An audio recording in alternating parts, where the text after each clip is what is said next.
UE propõe proibição de vendas de carros e combustão a partir de 2035. A Comissão Europeia propôs um corte de 55% nas emissões de gás carbônico de automóveis até 2030, antes dos níveis de 2021 muito maior. A União Europeia propôs, nesta quarta-feira 14, a proibição de vendas de carros de motores a combustão a partir de 2035, com parte de uma ampla ação climática que deve acelerar a doação de veículos elétricos. A Comissão Europeia propôs um corte de 55% nas emissões de gás carbônico de automóveis até 2030, ante os níveis de 2021, maior que a meta atual da redução de 37,5%. O órgão executivo da UE também propôs um corte de 100% nas emissões de CO2 até 2035, o que tornará impossível a venda de veículos a combustão do bloco de 27 países. Esse é o tipo de ambição que temos esperado ver da UE, algo que tem faltado ao bloco nos últimos anos, disse Ellen Clarkson, presidente executiva do Climate Group, uma organização sem fins lucrativos que trabalha com empresas e governo para combater as mudanças climáticas. A ciência diz que precisamos cortar pela metade as emissões de gases estufa até 2030. Então, para o transporte rodoviário e simples, vamos nos livrar do motor a combustão. Para promover as vendas de veículo elétrico, da UE propôs legislação que exige que os países instalem estações públicas de recarga de bateria com um intervalo máximo de 60 km até 2025. As vendas do veículos elétricos devem criar 3,5 milhões de estações de recarga de baterias para carros e vans até 2030. Este número deverá crescer para 16,3 milhões até 2050. Todas as propostas da Comissão terão que ser negociadas e aprovadas pelos países do bloco pelo Parlamento Europeu, algo que pode levar cerca de 2 anos. A consultoria Alix Partners estima que entre 2021 e 2025, montadoras de veículos e fabricantes da autopeças vão investir no mundo de 330 bilhões em eletrificação, uma alta de 41% em relação a estimativas de 250 bilhões para o período de 2020 a 2024, com a Agência Brasil. A EB prevê aumento das exportações e importações superávit recorde. Alta do preço das commodities, sobretudo petróleo e minério de ferro, explica o aumento previsto para as exportações, diz a Associação de Comércio Exterior do Brasil. A Associação de Comércio Exterior do Brasil, AEB, divulgou nesta quarta 14 suas previsões para a balança comercial desde o ano. Segundo a AEB, as exportações deverão ficar em torno de 270,52 bilhões, com um aumento de 28,7% em relação aos 209,817 bilhões efetivados em 2020, e as importações em 202,51 bilhões, com expansão de 27,1% sobre os 158,930 bilhões alcançados em 2020. Para entidades, haverá superávit de 68,001 bilhão, mais de 33,6% em relação aos 50.817 bilhões apurados no ano passado.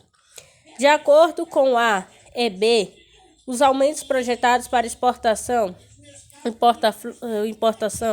refletirão de forma positiva no cálculo do Produto Interno Bruto, do PIB, soma dos produtos e serviços produzidos no país em 2021.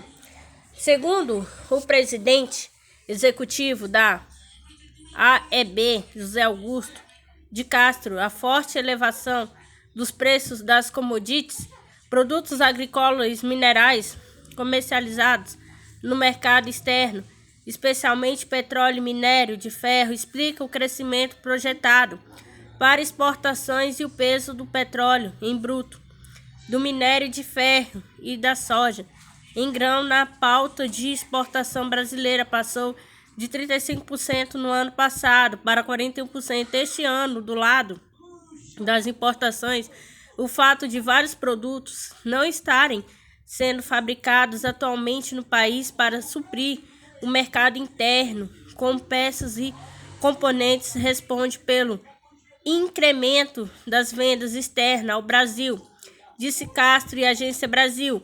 Quanto ao superávit, Castro disse que, se for confirmado, constituirá novo recorde, superando o recorde de 2017 de 67 bilhões. A corrente do comércio projetado em 472,103 bilhões para 2021 ficará próximo da recorde atual de 472,292 bilhões apurando em 2011. Custo Brasil. O presidente da EB afirmou que o câmbio não está afetando de forma alguma o balanço comercial brasileiro, nem positivo, nem negativo. Não está nem estimulando a exportação de manufaturados, nem as importações, que está neutro. Para Castro, o câmbio não é suficiente para deixar o balanço competitivo. Na opinião de Castro, o principal problema do país é elevado custo Brasil. Estamos exportando basicamente commodities e o custo Brasil afeta os manufaturados. Sem o custo Brasil, exportaríamos mais manufaturado. Isso gera mais emprego no país. O presidente executivo da AEB disse esperar que o Brasil o custo se reduza para que aumente as exportações de produtos manufaturados de maior valor agregado. Ele acrescentou que a reforma tributária ajudará a diminuir o custo no Brasil. Ele acrescentou que, além disso, a ausência de reformas estruturais e o custo no Brasil são responsáveis pelo fato de as exportações de produtos manufaturados terem hoje o valor nominal inferior à exportação em 2007. A previsão anterior da AEB para o ano de 2021 foi divulgado em 16 de dezembro do ano passado e mostrou os seguintes dados: exportação de 237,334 bilhões, importações de 168,316 bilhões, superávit de 69,18 bilhões com a Agência Brasil. João Doria é diagnosticado da Covid-19 pela segunda vez. Governador de São Paulo diz que está bem disposto por causa da vacina. O governador de São Paulo, João Doria, confirmou nesta quinta-feira 15 que foi diagnosticado com o novo coronavírus SARS-CoV-2 pela segunda vez. Em anúncio nas redes sociais, o político explicou que descobriu que estava infectado durante um exame de rotina, que já cancelou os compromissos do dia. Hoje, por prevenção, fiz mais um teste de Covid e o resultado, infelizmente, foi positivo. Por orientação médica, cancelei imediatamente toda a agenda. Eu vou trabalhar de casa cumprindo os meus compromissos com o governador, mas de forma virtual, escreveu no Twitter. Doria ressaltou ainda que todos os demais compromissos presenciais serão conduzidos pelo vice-governador do estado, Rodrigo Garcia. O governador de São Paulo já foi imunizado com as 2 doses da vacina Coronavac, desenvolvida pelo Instituto Butantan e pelo laboratório chinês Sinovac Biotech. Informou que tem convicção que está se sentindo muito bem e disposto por causa do medicamento. Estou me sentindo muito bem, disposto. Tenho convicção que estou sendo protegido contra o agravamento da doença pela vacina do Butantan, a qual já tomei as 2 doses. Eu, com milhões de pessoas, fui protegido graças à vacina, acrescentou. Por fim, Doria fez um novo alerta aos cidadãos para continuar respeitando os protocolos sanitários, mesmo depois que tomarem a vacina. Todos estão suscetíveis e serão infectados e transmitir o vírus, mesmo vacinados. Não importa a vacina, eles evitam o agravamento da doença, não a infecção. Além disso, ele disse que para aqueles que ainda não foram vacinados, seu caso também serve de exemplo para demonstrar a importância da vacinação para evitar que a doença se grave, levando a internação ou morte com a agência ANSA. Vaticano é citado na CPI. Senador ironiza sobre se o Papa será convocado. Em depoimento à Comissão Parlamentar de Inquérito da CPI da Covid, representante comercial da Davat Medical no Brasil, Cristiano Carvalho, citou o Vaticano ao falar sobre a entidade que teria apoiado a negociação de imunizantes com o Ministério da Saúde. A Davat entrou na mira da CPI após o policial militar Luiz Paulo Dominguete, que se apresenta como representante da empresa, ter revelado que em fevereiro deste ano, o então diretor de logística do Ministério da Saúde, Roberto Ferreira Dias, pediu propina por vacina por troca da assinatura de um contrato por compra dos imunizantes da AstraZeneca. Na ocasião, Dominguete teria chegado até Carvalho ao lado do reverendo Hamilton Gomes de Paulo, líder da ONG, Secretaria Nacional de Assunto Humanitário, CENAH, que teria tido o aval do governo para tratar de compra de 400 milhões de doses. A menção ao Vaticano foi feita após o senador Elisiane Gama, Cidadania, Maranhão, pergunta qual o interesse da CENAH em vacinas. Carvalho disse que fez essa pergunta a Dominguete, que respondeu que as aquisições tinham apoio até do Vaticano. Quando eu fiz essa pergunta, o Dominguete, que me respondeu que a compra das vacinas teria sido apoiada pelo Vaticano, afirmou. Senadora, por sua vez, perguntou se o reverendo é ligado à Igreja Católica e pediu mais explicação sobre a relação com o Vaticano. Na sequência, Carvalho mostrou um documento de CENAH que tem um logotipo do Vaticano e da Embaixada dos Estados Unidos. Eu não vou saber esclarecer para a senhora, mas eu digo que este selo aqui é o selo do Vaticano, enfatizou ele. O apoio da Santa Sé, porém, foi visto com desconfianças pelos senadores. Elisiane ressaltou que teria possível ao Vaticano ter conhecimento disso, explicou que havia pedido esclarecimento em respeito à Igreja Católica. Espero que não queira convocar o Papa, ironizou o senador governista Marcos Rogério do DEM Roraima. Já o vice-presidente da CPI, o senador Randolfo Rodrigues, da Rede Amapá, apontou que o documento tem o selo do governo dos Estados Unidos também, mas indicou que o uso dos logotipos não significa apoio dessas instituições, a CENAH com a agência ANSA. Bolsonaro tem evolução clínica satisfatória, diz boletim médico. O boletim também informa que foi retirado a sonda nasogástrica e planeja-se o início de alimentação para amanhã. Mesmo assim, ainda não há previsão de alta. O presidente da República, Jair Bolsonaro, apresentou a evolução clínica satisfatória hoje, 25.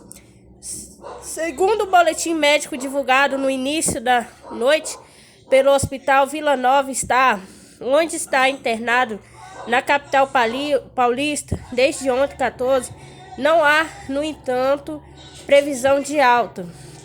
O senhor presidente da República, Jair Messias Bolsonaro, segue internado no Hospital Vila Nova, em São Paulo, mantendo a evolução clínica satisfatória. Desde a forma foi retirada a sonda nasogástrica e planeja-se o início de alimentação para amanhã. O presidente segue sem previsão de alta hospitalar, disse o texto do boletim, assinado por 5 médicos do hospital. No final da tarde, o presidente usou as redes sociais para informar que não poderia realizar a live que faz todas as quinta-feiras. Ele também disse que não tinha condições de viajar em Manaus em razão de sua hospitalização. por motivo de internação hospitalar. O comunício a impossibilidade de realizar a live de hoje, bem como a nossa ida a Manaus, fica adiada, disse no Twitter. A primeira-dama, Michele Bolsonaro, está no hospital acompanhando o presidente Bolsonaro. Também recebeu a visita do ministro do Gabinete de Segurança Institucional, GCI, general Augusto Heleno. Bolsonaro foi para São Paulo por decisão do médico Antônio Luiz Macedo, responsável pelas cirurgias no abdômen do presidente. Ele foi internado na manhã de ontem no Hospital das Forças Armadas, HFA, em Brasília, com uma crise persistente de soluços e mal-estar. Após exames, o presidente foi diagnosticado como um quadro de obstrução intestinal. Desde o atentado em que recebeu uma facada na campanha eleitoral de 2018, Bolsonaro já passou por 7 cirurgias na região do abdômen para correção das lesões sofridas no intestino com a Agência Brasil. Um revólver para cada 100 brasileiros. Estudo aponta o aumento da compra de armas em todo o Brasil. Com as recentes diretrizes do governo Bolsonaro para flexibilização no acesso ao porte de armas, o país totalizou em dezembro mais de 2 milhões de registros. Aumento na compra está evidenciado em todos os estados.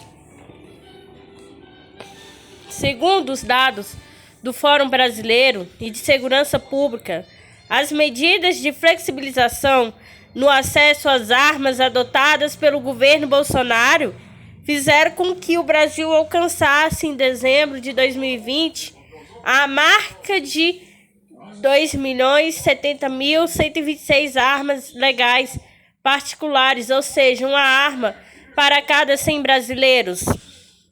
A conta incluiu armas legais registradas por cidadãos, por atiradores desportivos, caçadores e colecionadores, e armas registradas em nome de empresas, além das armas de uso pessoal de polícia, bombeiros e militares, ou serem comparados a anos anteriores.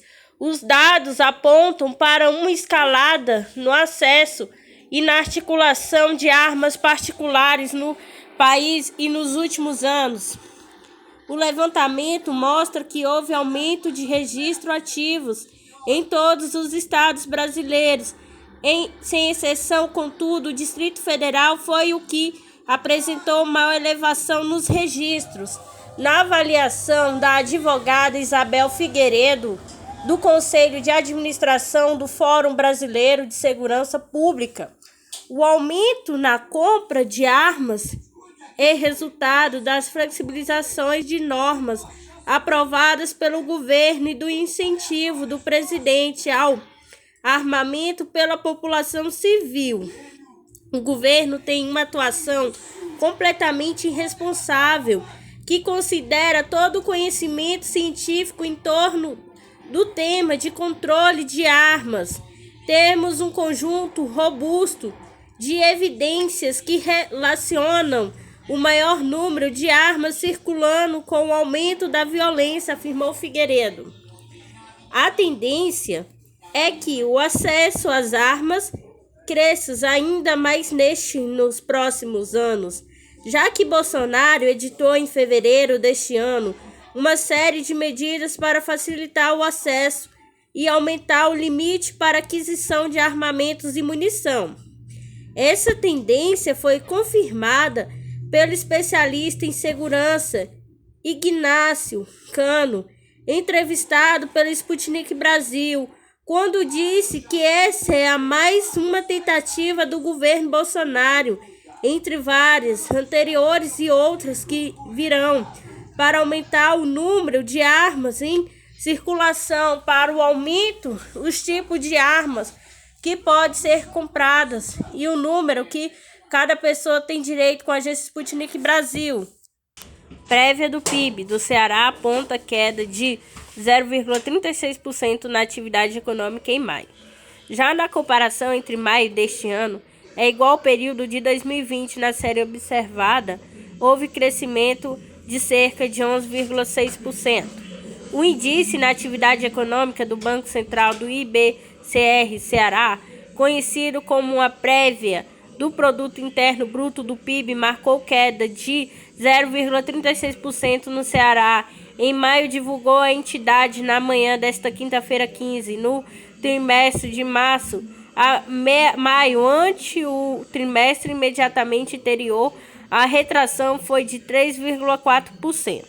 Os dados fazem parte da série desazonalizada para o período. Já na comparação entre maio deste ano é igual ao período de 2020, na série observada, houve acrescimento de cerca de 11,6% no trimestre encerrado em maio.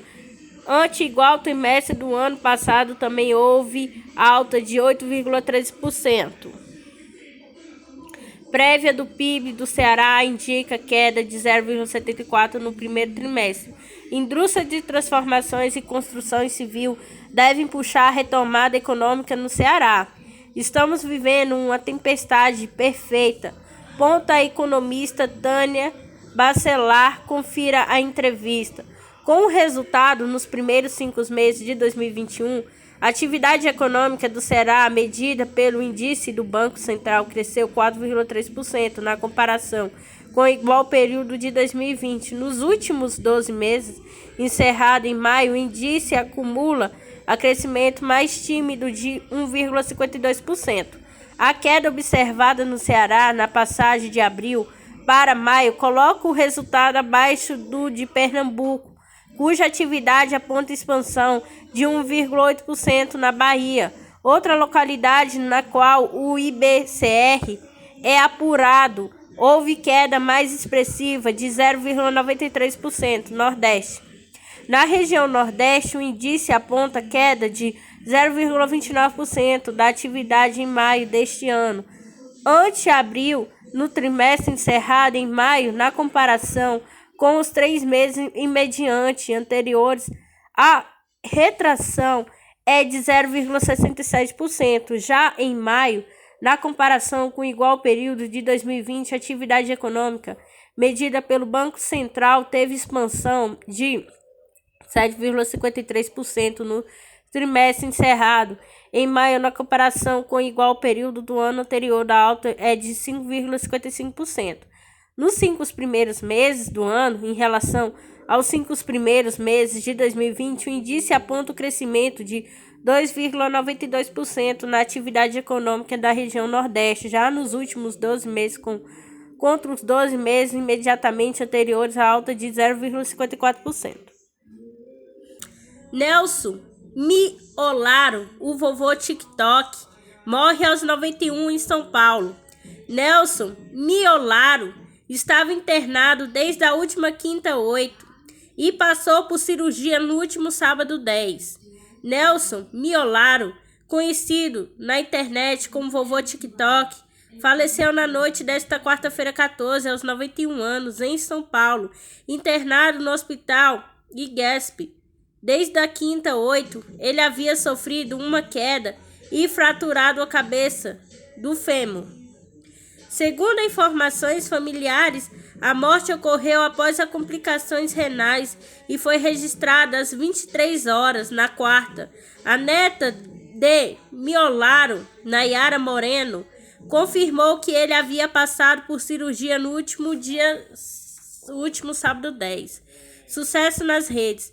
Nelson e a esposa, Nair Donadelli, de 90 anos, ficaram famosos na internet recentemente no TikTok e no Instagram. O casal acumula mais de 2,7 milhões de seguidores, onde eles publicavam vídeos dublados. No perfil de Nelson, a família deixou a confirmação da morte e lamentou a partida. Entre comentários de fã e amigos, a publicação alcançou mais de 700 mil curtidas. E com muita tristeza que comunicamos o adeus ao sorriso mais charmoso e a voz mais doce, cantalorante e a postura mais elegante, uma nova estrela radiante, com um brilho sem igual. O céu ganhou, diz o início do texto. Por fim, os familiares também citaram a personagem criada por ele, que caiu nas graças dos usuários da rede. Não vamos encarar a morte como um ponto final, porque quem é amado de verdade jamais morre, e você foi e sempre será amado por todos nós, como marido, pai, avô, bisavô, como o nosso personagem favorito, o vovô TikTok. Finaliza a publicação. Motorista ateia fogo no próprio carro na Avenida Godofredo Maciel, no bairro Marapunga. Veja o vídeo. O homem foi embora enquanto as chamas consumiam o veículo. O motorista ateou fogo no próprio carro na noite de quarta-feira 14, na Avenida Godofredo Maciel, localizada no bairro Maraponga, em Fortaleza. O homem foi embora enquanto as chamas consumiam o veículo. Testemunhas relataram que ele havia comprado gasolina e abastecido o automóvel em um posto de combustível antes do incêndio. Logo após, parou o carro no cruzamento da rua Francisco Glicério com a Avenida Godofredo Maciel, abriu as portas do veículo e ateou fogo no automóvel e foi embora do local. Funcionários do estabelecimento comercial gravaram o incêndio. Motoristas que fotografavam pelo trecho tiveram dificuldade para passar pela via. A esposa do homem que ateou fogo no próprio carro estava no posto de combustível acompanhando do filho e outros familiares, mas não quis falar com a reportagem sobre o caso. O corpo de bombeiro foi acionado para o cruzamento e controlou as chamas. A polícia militar também foi chamada, mas ele não havia sido localizado até a publicação desta matéria. Câmara aprova a lei do mandante sobre a transmissão dos jogos de futebol. O texto principal foi aprovado por 432 votos a favor e 17 contrários. A Câmara aprovou nesta quarta-feira 14 o projeto de lei que atribui exclusivamente ao clube mandante das partidas de futebol os chamados direitos de arena, referente à transmissão ou reprodução do jogo. O texto principal foi aprovado por 432 votos a favor e 17 contra. O texto segue agora para o Senado. Entendemos que a prerrogativa exclusiva dos clubes mandantes de negociarem os respectivos direitos de transmissão de duas partidas contribuirá para entidades esportivas poderem buscar livremente a melhor forma de comercializar esse importante ativo financeiro, afirmou o relator do projeto, deputado Júlio César, republicano do DF. O texto prevê que pertence à entidade de prática desportiva de futebol mandante o diretor de arena sobre espetáculo desportivo. Na medida, o direito da arena consiste na prerrogativa exclusiva de negociar, autorizar ou proibir a captação, fixação, emissão, transmissão, retransmissão ou reprodução de imagens do jogo. Nós estamos falando de uma mudança de norma, de um entendimento que diz que os novos contratos celebrados têm de estar submetidos a essa nova legislação. Porém, aqueles que estão vigorando e foram celebrados anteriormente precisam ser respeitados, afirmou o líder do Cidadania, Alex Mendes, Cidadania São Paulo. O projeto determina também que 5% da receita proveniente da exploração de direitos desportivos audiovisuais será distribuído em partes iguais ou os atletas profissionais, árbitros de campo e treinadores participantes. Intenção e aumentar a receita dos clubes de futebol, principalmente dos pequenos. FGTS, PIS, PASEP pode ser sacados por herdeiros. Saiba como receber. Dependentes com vínculo familiar ou econômico ou segurado do INSS têm direito a receber os benefícios.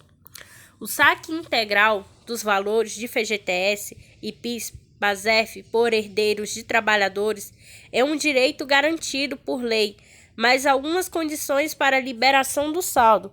A prioridade é dada aos dependentes habilitados na Previdência Social para requisitar os valores não resgatados em vida pelo trabalhador. Pensão por morte. Novas regras do INSS limitam pagamentos e herdeiro. Cotas do PIS, PASEP em 1971 a 1988 podem ser sacados por trabalhadores. Saiba como.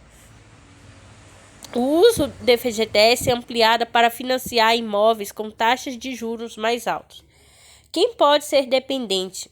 Os dependentes podem ser aqueles que possuem vínculo familiar ou econômico com o segurado do INSS e passam a ter direito a receber os benefícios ou pagamentos de resíduos. Para comprovar esse vínculo, os familiares precisam apresentar documentos específicos que variam conforme a cada caso. A legislação estabelece 3 categorias, entre elas: cônjuge, companheiro, em união estável, filho não emancipado menor de 21 anos ou com deficiência, pais e irmãos com emancipado menor de 21 anos ou com deficiência. Sendo assim, na ausência de dependentes habilitados na Previdência Social, outras pessoas, no caso um sucessor, pode ter acesso aos benefícios. Para isso, é necessário pedir à Justiça um alvará que autoriza a movimentação do montante. Como sacar o dinheiro do FGTS, o PIS e PASEP? Para sacar os valores do FGTS, PIS, PASEP, o herdeiro deve se dirigir a uma agência da Caixa Econômica Federal e apresentar os documentos abaixo: identidade do herdeiro, número do PIS, PASEP, NIS do falecido, carteira de trabalho do falecido, certidão de nascimento, RG ou CPF para o dependente menor de idade, declaração de dependentes habilitados à pensão. A consulta do saldo disponível para o saque pode ser feito no site da Caixa, através do aplicativo FGTS ou pessoalmente em agência. Suspeito de agredir a mulher tenta subornar PMs e é preso em Aparecida, em Goiânia.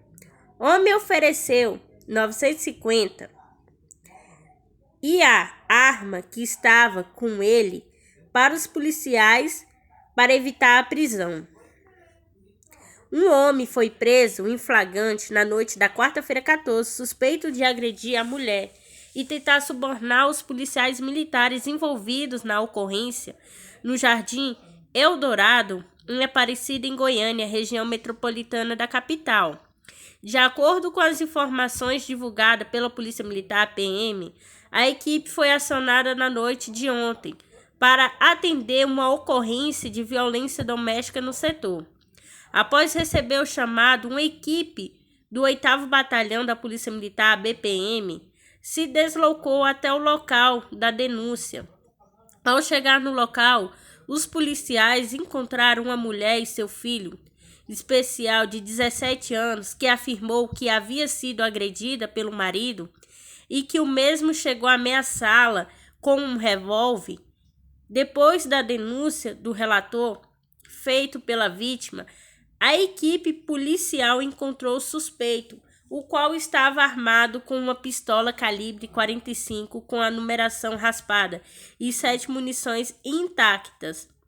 Se já não bastasse ter agredido e ameaçado a mulher, o suspeito tentou subornar os policiais envolvidos na ação e ofereceu a quantia de 950 aos PMs e a arma para evitar a prisão. O homem foi preso em flagrante por violência doméstica e tentar subornar os policiais para evitar sua prisão. Haitiana denuncia injúria racial de vizinhos e golpes mata-leão da PM em Anápolis. Segundo o delegado, a Polícia Civil vai ouvir a Mirlose e será instaurado um inquérito para apurar o crime de injúria racial. A haitiana Mirlose Pierre denunciou ser chamada de negra imunda por um vizinho e atingida com um golpe mata-leão por um policial militar, depois de uma reclamação de som alto na última sexta-feira 9. Em Anápolis, um vídeo de uma câmera de segurança mostra quando o agente chuta o portão da casa dela e golpeia pelo pescoço e algema. Mesmo o policial que me pegou pelo pescoço falou: "Não, eu sou seu amigo e eu não podia te pegar assim. Me desculpa." "Eu falei que não tinha desculpa", disse Mirlose. Segundo a vítima, o policial agrediu depois que ela disse que ia pedir para que um vizinho acompanhasse, mas foi golpeada e colocada na viatura. Ela conta que tudo começou após um vizinho chamar a polícia, denunciando que ela estava bem com som alto e cometendo perturbações de sossego. Segundo ela, quando a PM chegou, o denunciante começou a ofendê-la na frente dos policiais que não fizeram nada. Ele disse: "Sua negra imunda, o que você está fazendo aqui? Vai para o seu país." Pensei: "Nossa, na frente do PM, está me instigando desse jeito." O PM não fez nada, relata. A mulher, identificada como Jordel Dias, confirmou à TV Anhanguera que queria bater na vizinha, mas nega que foi preconceituosa. "Confesso, mas não compensa sujar as mãos com uma pessoa dessa. Ela estava bêbada e eu falei sim, que se ela estivesse sem sentido incomodada, que voltasse para o país dela. Momento algum eu fui preconceituosa porque eu me sinto negra", disse. Segundo a moradora que presenciou a abordagem e preferiu não se identificar, as ofensas aconteceram e ela falou assim: "Desde quando você trabalha, você não trabalha. Não, você tem que trabalhar no seu país." De acordo com o dono do imóvel em que Mirlose mora, não havia barulho de incomodar-se, o que se trata de implicância dos vizinhos com ela. Eles são implicados com ela, que até o cachorro deles é chamado de haitiano, contou Fernando Pereira. Mirlose registrou o caso por meio de um termo de declaração na 4º Batalhão da Polícia Militar e afirma que vai formalizar uma ocorrência na Polícia Civil contra a ação da PM. Segundo o delegado Carlos Antônio Silveira, e a Polícia Civil vai ouvir a haitiano e será instaurado um inquérito para apurar o crime de injúria racial. Paraíso do Tocantins amplia vacinação para jovens acima de 22 anos. A aplicação das doses ocorrerá das 9 às 20 horas na Unidade de Saúde da Família, USB, Aires Perante SESPE. Enquanto a capital ainda imuniza pessoas acima de 43 anos, a cidade vizinha e município de Paraíso do Tocantins, distantes a 60 quilômetros de Palmas, começará a vacinar a partir desta sexta-feira 16 jovens acima de 22 anos e a vacinação ocorrerá das 9 às 20 horas nas unidades de saúde da família.